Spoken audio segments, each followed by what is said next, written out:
16세기 유럽 대륙에서 시작되었던 종교개혁을 논할 때 빼놓을 수 없는 인물이 바로 스코틀랜드의 존 낙스입니다.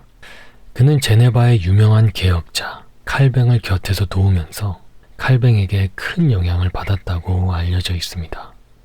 그는 영국 퓨리타니즘, 즉 청교도의 창시자 중 한 사람이 되었고 영국 장로교의 선구자가 되었습니다. 그리고 미국의 장로교회 역시 존 낙스의 장로교회에 그 뿌리를 두고 있습니다. 이를테면 존 낙스는 이 정도로 미국과 영국에 큰 영향력을 미쳤던 인물인 것입니다.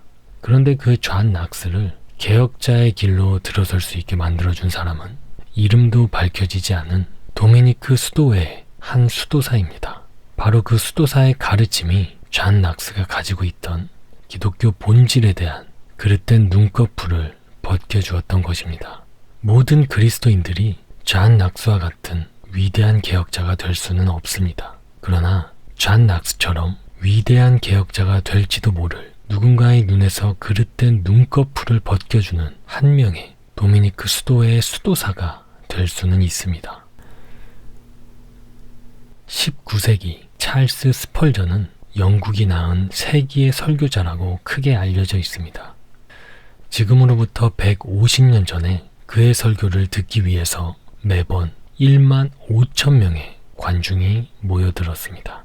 마이크도 없던 그 시절 1만 5천 명의 군중이라면 놀라운 숫자임이 틀림없습니다. 본래 찰스 스펄전은 목사의 아들로 태어났지만 잉글랜드의 한 외딴 촌에서 사춘기를 거치는 동안 깊은 신앙적 의심에 빠져 있었습니다.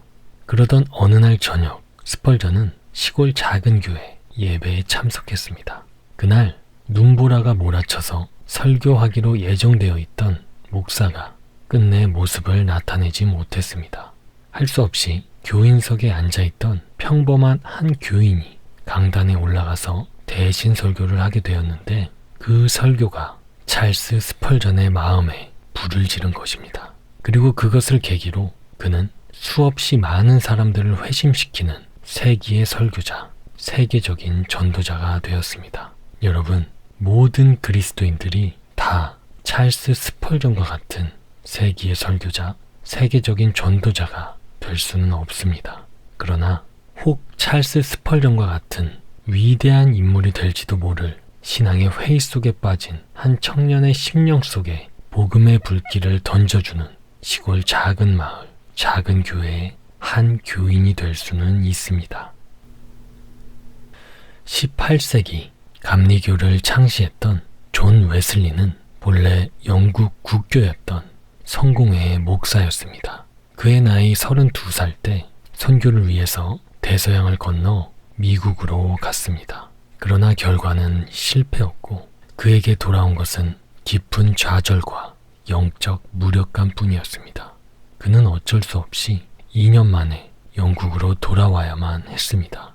참담한 심정으로 배에 타고 대서양을 건너던 중에 설상가상으로 그가 탄 배가 큰 폭풍을 맞게 됩니다. 그 폭풍 속에서 통제력을 상실한 승객들은 모두 죽음과 절망의 공포에 빠졌습니다. 웨슬리도 예외는 아니었습니다. 그도 역시 죽음의 공포에 사로잡혀 있었습니다. 그 순간 웨슬리는 놀라운 광경을 목격하게 됩니다. 그 폭풍 속에서 요동치는 그 공포의 배 속에서 몇 명의 청년들이 마치 아무 일도 없다는 듯이 태연하게 기도하고 있는 광경이었습니다. 그들은 모라비아 형제회 단원들이었습니다. 모라비안 형제회란 지금의 체코인 보헤미아의 개혁자 그리고 그 이후 로마 카톨릭에 의해서 화형으로 순교당한 존 후스의 신앙을 계승하는 자들이 보헤미아의 동부 모라비아라는 지방에서 결성한 신앙 집단의 이름입니다. 그 모라비안 형제단들은 극심한 로마 카톨릭의 박해를 피해서 온 사방으로 뿔뿔이 흩어졌었는데 독일의 진젠도르프 백작의 후원하에 그들이 재결집해서 왕성한 전도 활동을 하고 있던 중이었습니다.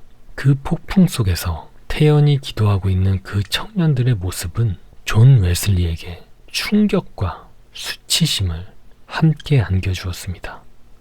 그들의 모습이 웨슬리로 하여금 참 신앙인의 자세가 어떠해야 하는지를 비로소 일깨워 주었던 것이었습니다.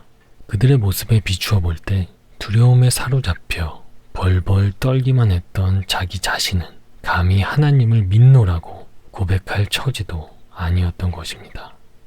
그는 영국으로 돌아간 뒤에도 신앙인의 참 자세를 그 무서운 폭풍 속에서 의연하게 보여주었던 모라비안 형제 단원들의 모습이 웨슬리의 뇌리에서 사라지지 않았습니다.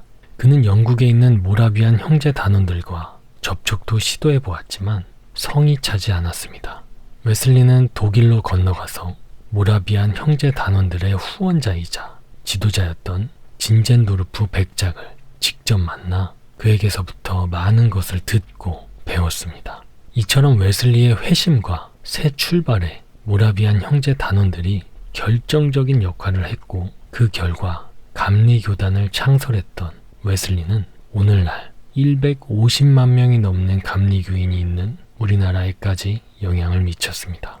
여러분, 모든 그리스도인들이 다 웨슬리처럼 세계적인 영적 지도자가 될 수는 없습니다. 그러나 웨슬리처럼 참된 신앙인의 자세를 알지 못하는 청년들 앞에서 바른 신앙의 본을 보여주는 한 명의 모라비안 형제 단원이 될 수는 있습니다. 이런 예가 지구 반대편에만 있는 것은 아닙니다. 일본인 선교사였던 소다 가이치 선생은 1867년 일본에서 태어났습니다. 21살이 되던 해에 고향을 떠나서 당시 일본에서 서양 문명의 창고 역할을 하던 가와사키로 넘어갔습니다.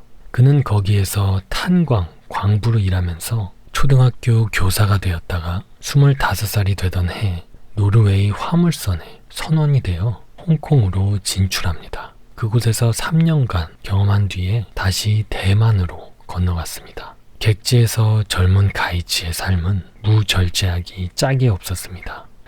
대만에 온 지 3년 만에 그는 술독에 빠졌습니다. 몹시도 추운 어느 날 술에 만취된 채 거리를 배회하다가 그만 의식을 잃고 길에 쓰러져 버렸습니다. 술이 떡이 되어서 길에 쓰러져 있는 사람을 거들떠보는 행인은 아무도 없었습니다. 그의 목숨이 넘어가기 직전 어떤 행인 한 명이 기적처럼 가이치에게 다가갔습니다. 아직 맥박이 뛰고 있음을 알게 된 그는 가이치를 업고 여관으로 갔습니다. 그는 그곳에서 가이치를 치료해준 뒤에 여관 비용까지 대신 지불해 주었습니다. 그 덕분에 노상에서 객사할 뻔했던 가이치는 구사 일생으로 목숨을 건졌습니다. 그러나 가이치는 자기의 생명을 구해주었던 그 은인의 이름도 나이도 몰랐습니다. 단지 아는 거라고는 그 생명의 은인이 조선인이라는 것 뿐이었습니다. 그로부터 6년이 지난 1905년 가이치는 자진해서 조선으로 입국했습니다. 자기 생명을 살려준 조선 사람에 대한 사랑의 빚을 갚기 위함이었습니다.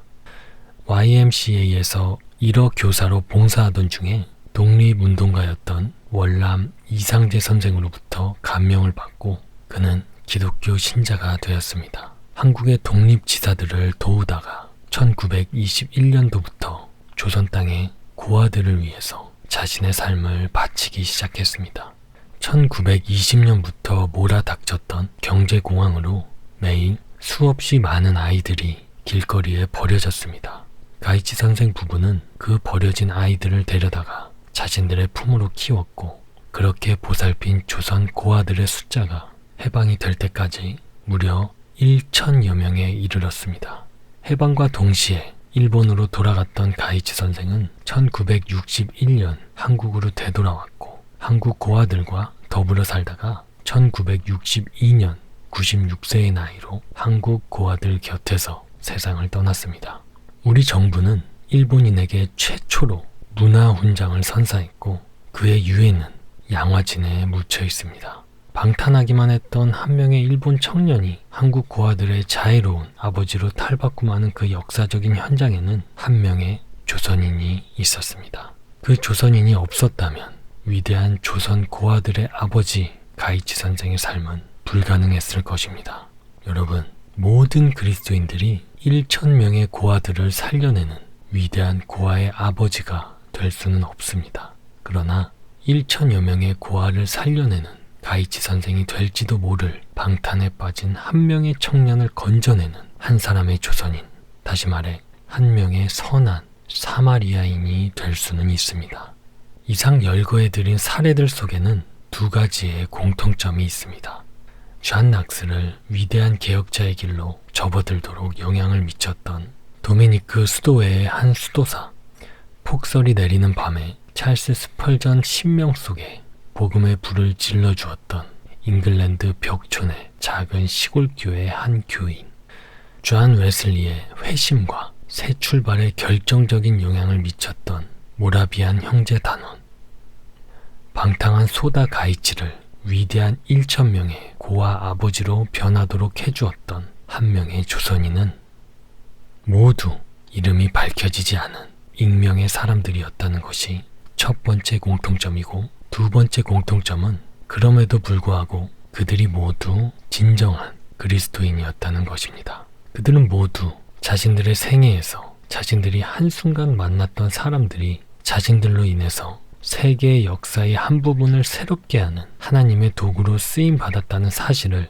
알지 못했을 것입니다. 그러나 이 세상을 떠난 뒤에 주님이 승천하신 하늘나라에서 그 모든 사실을 확인하고 하나님께 감사드렸을 것입니다. 여러분, 하나님께 바쳐드릴 수 있는 최고, 최대, 최선의 예물은 참된 그리스도인 된 우리의 삶일 것입니다. 우리가 위대한 개혁자 또는 세기의 명설교가 또 위대한 고아의 아버지가 되지는 못해도 상관없습니다. 남들에게 전혀 돋보이지 않는 일평생 무명의 존재로 살아간다 해도 전혀 문제될 것은 없습니다. 매 순간순간 신실하게 참된 그리스도인으로 살기만 하면 됩니다. 여러분, 새 역사는 우리의 삶과 동떨어진 머나먼 곳으로부터 시작되는 것이 아닙니다. 새 역사는 언제나 우리 일상의 삶 속에서부터 전개될 것입니다. 단지 당사자나 그 주위 사람들이 당장 그 사실을 인식하지 못하는 것뿐입니다. 여러분, 우리가 매 순간을 소중하게 살아야 할 까닭이 바로 여기 있습니다.